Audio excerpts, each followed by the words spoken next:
बिहार में इस वर्ष विधानसभा चुनाव होने हैं। हालांकि भारत निर्वाचन आयोग की तरफ से तारीखों का ऐलान नहीं किया गया है, लेकिन राजनीतिक उथल-पुथल पूरी तरह तेज है।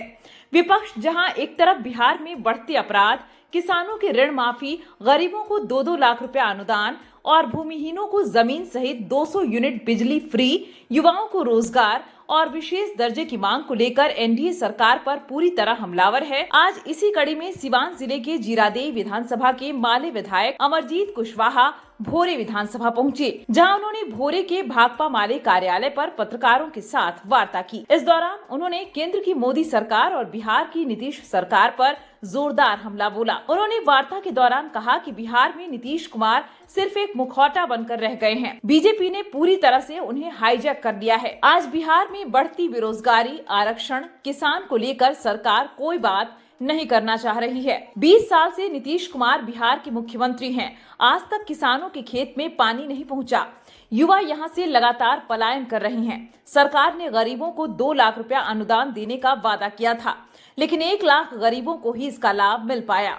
आज भी 95 लाख गरीब अनुदान से वंचित हैं। सदन में जब भी जनता की आवाज को उठाया जा रहा है, नीतीश कुमार मौन धारण कर ले रहे हैं। भाजपा सिर्फ नफरत की राजनीति करने में लगी है। बिहार में लगातार हत्याएं हो रही हैं, बेटियों के साथ नाइंसाफी हो रही है और बीजेपी सामंती ताकतों को बढ़ावा दे गरीबों पर जुल्म ढा रही है। वहीं मीडिया संबोधन के दौरान विधायक ने यह भी कहा कि इस बार बिहार में महागठबंधन की सरकार बनाने को लेकर जनता पूरी तरह से मूड बना चुकी है और महागठबंधन जनता के मुद्दे को लेकर ही चुनाव में उतरेगा और एनडीए सरकार को उखाड़ने का काम करेगा। कार्यक्रम के दौरान माले नेता जितेंद्र पासवान, सुभाष पटेल, कमलेश प्रसाद कुशवाहा, अर्जुन सिंह सहित सैकड़ों की संख्या में माले कार्यकर्ता मौजूद रहे। बिहार में सर आपकी पार्टी कितने सीटों पर चुनाव लड़ेगी? सबसे पहली बात तो यह है कि हम लोग पिछले बार 19 सीट पर चुनाव लड़े थे और 12 सीट को जीतने का काम किए थे। तो स्ट्राइक रेट के हिसाब से महागठबंधन में सबसे बढ़िया स्ट्राइक रेट था। सवाल है कि हम तो फाइनली तय नहीं कर सकते कि हम कितने सीटों पर लड़ेंगे। हमारा अलायंस है, महागठबंधन है, जिसके सबसे प्रमुख पार्टनर के रूप में राष्ट्रीय जनता दल है और उसके बाद कांग्रेस है, सीपीआई है, सीपीएम है, वीआईपी पार्टी है, माले है। सब लोगों को मिल करके तालमेल के जरिए इस चुनाव को लड़ना है और इस बार भारतीय जनता पार्टी के कब्जे में चल रही एनडीए सरकार को बिहार के गद्दे से उठा कर फेंकना है, उनकी विदाई करनी है। तो हमारे लिए बहुत मायने नहीं रखता कि हम कितना सीट कौन लड़ेगा, हम सब लोग मिल करके उसको फाइनल करेंगे। लेकिन उम्मीद रखिए कि पिछले बार से इस बार हमारी पार्टी ज़्यादा सीटों पर चुनाव लड़ेगी और लड़ करके पिछले बार से ज़्यादा सीट जीतेगी। क्या मुद्दे होंगे सर? बिहार के चुनाव के मुद्दे हमारी पार्टी ने महाजुटान रैली से फाइनल कर लिया और आपको मैं बता दूं कि बिहार का जो जातीय गणना हुआ था, तो जातीय गणना ने भी बिहार के मुद्दे तय कर दिए थे। बिहार का 34% आबादी जिनकी आमदनी 6,000 से कम है, तो सबसे पहले उसकी मुक्ति का प्रश्न है कि उनके जीवन स्तर में कैसे बदलाव हो और इसके लिए 2-2 लाख रुपए सरकार ने तय किया था, जो अभी तक दिया नहीं। महज 1 लाख लोगों को दे पाई है, 95 लाख की संख्या है। तो ये लड़ाई है कि उन सबको एक मिले ताकि उनके जीवन में बदलाव हो। साथ ही साथ बिहार के अंदर उसी सर्वे ने बताया कि लाखों घर हैं जिनके पास छत नहीं, पक्का मकान चाहिए।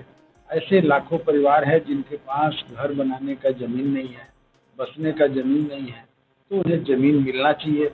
बिहार के नौजवान आज दर-दर के ठोकर खा रहे हैं। नीतीश जी ने कहा था कि हम पलायन रोकेंगे, लेकिन पलायन को रोक नहीं पाए।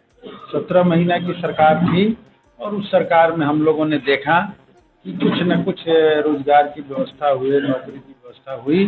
तो एक तो ये भी बड़े मुद्दे हैं कि बिहार के नौजवानों को रोजगार मिले।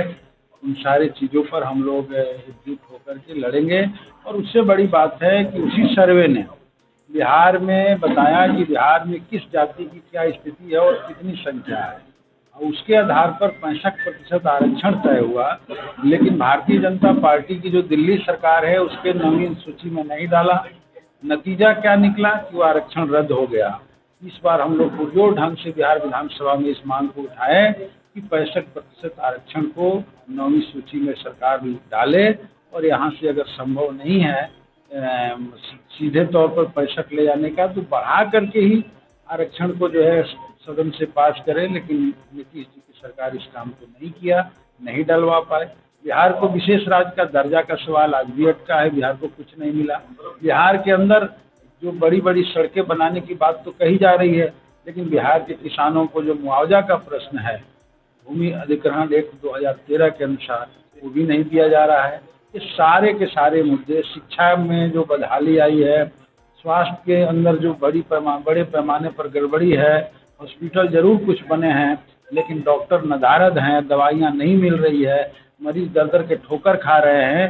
ये सारे मुद्दे, गरीबों के जमीन से लेकर के पक्का मकान से लेकर के 2 लाख रुपए और इस जितने मुद्दों को मैंने कहा, सारे हमारे इस चुनाव के मैनिफेस्टो के रूप में है, जो महाजुटान से हम लोग घोषणा कर चुके हैं। जो स्कीम वर्कर्स हैं, जो कम दाम पर जो है रसोईया काम कर रही है, आशा काम कर रहे हैं, तमाम जो लोग हैं जिनके आंदोलन बिहार में चल रहा है, वो सारे हमारे मुद्दे होंगे और इसी मुद्दे पर इस बार बिहार का चुनाव लड़ा जाएगा और बिहार से एनडीए सरकार की विदाई होगी। सर, किसानों को लेकर आपकी पार्टी क्या है? हमने तो साफ कहा कि भाई किसान को ये लेकर के ये सरकार पूरी तौर पे दिल्ली की सरकार हो चाहे बिहार की सरकार हो, कोई इसके पास योजना नहीं है। उनके फसल के दुगुना कीमत देने की बात, लाभकारी मूल्य देने की दिल्ली सरकार भी बोली थी। और नीतीश जी के यहाँ तो हम लोग देखें कि जब ये आए तो सबसे पहले मंडी को खत्म किए और यहाँ एपीएमसी एक्ट लागू करने का सवाल, एमएसपी लागू करने का, क्या कहते हैं, एमएसपी लागू करने का सवाल, ये सब कुछ बिहार में फंसा हुआ है, देश में फंसा हुआ है। ये सारे मुद्दे हैं और बिहार के अंदर जो है अभी खेतों को सिंचाई की व्यवस्था 20 साल में नहीं दे पाए, बाढ़ का निदान नहीं कर पाए, बिहार को अपने बूते पर बिजली नहीं दे पाए और ऊपर से स्मार्ट मीटर दे रहे हैं। हम लोग का मांग होगा कि किसानों को फ्री बिजली हो और 200 यूनिट फ्री बिजली हर आदमी को बिहार के अंदर मिले, जो गरीब लोग हैं, कमजोर लोग हैं, और महिलाओं को कम से कम 2500 रुपया खाते में आवे, पेंशन बढ़ा करके 3000 रुपये हो। ये सारे मुद्दे होंगे। अगर महागठबंधन की सरकार बिहार में बनती है तो क्या किसानों का ऋण माफ होगा?